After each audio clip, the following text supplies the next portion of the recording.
Assalomu alaykum ahli YouTube. Mana bizning qulupnaylarimiz pishishni boshladi. Endi qizarib boshladi mana. Mana umumiy maydonimizning ko'rinishi. Ustilariga setka yopilgan.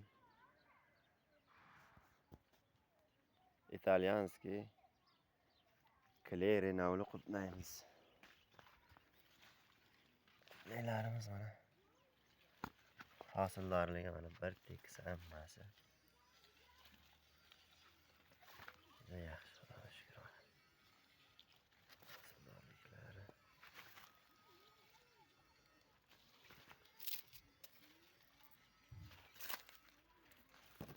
Bir tupi o'rtacha yarim kilodan hosil beradi deyilgan. O'rtacha 1 kilo hosil beradiganlari ham bo'ladi ekan. 1 kilo hosil olish uchun 1-2 yillik tajriba, ilm kerak. Yaxshi qarash kerak.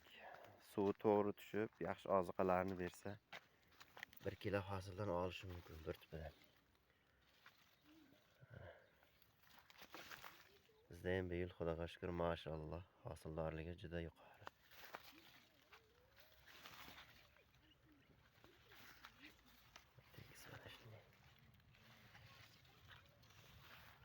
Gullayotganlari ham bor.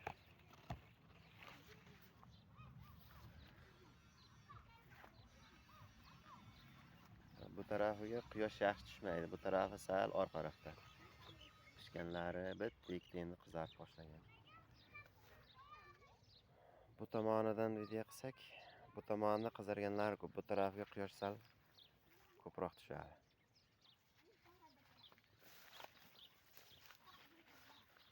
Mana shu umumiy maydonimiz 6 sotik. Bugungi chislamiz 30-aprel ekan. Mana shu 30-aprelgacha 3 marta sug'orildi. 3 marta sug'orilganda 8 tonna suv ichdi.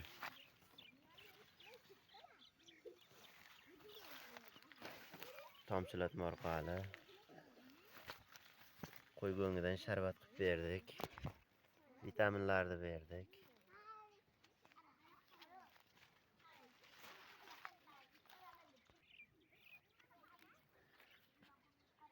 Mana bu tomonimizga 3 ta agatga setkamiz yetmay qolgan. Setka yetmay qolgan joyiga mana bu yerga makka ekkanmiz. Makka o'sib, tajriba qilib ko'rdik, qanchalik soya qiladi.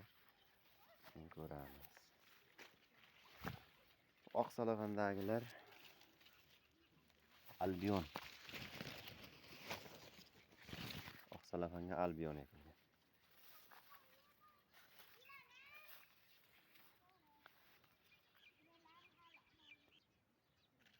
Albionlarimiz ham pishayotganlari ham bor. Gullayotganlari ham bor. Hosildorligi ham, mevalarining kattaligi ham bo'ladi, yaxshi katta-katta.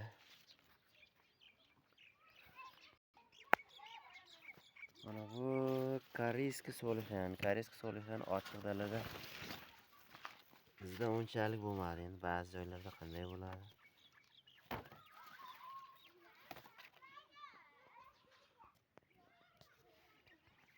Hosildorliklarimiz.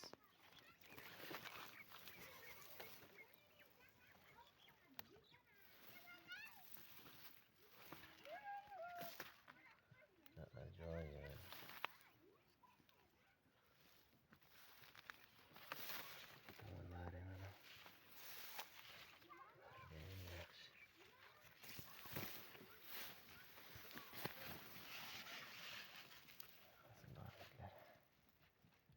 Maşallah.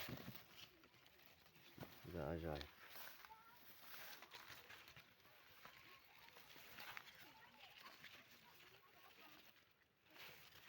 Bu agatimizin quyosh tegmaydigan, yaxshi tegmaydigan tarafi. Tomonlari sal orqaroqda. Keyinroq pishadi ular. Bu tomonga quyosh tushadigan tarafi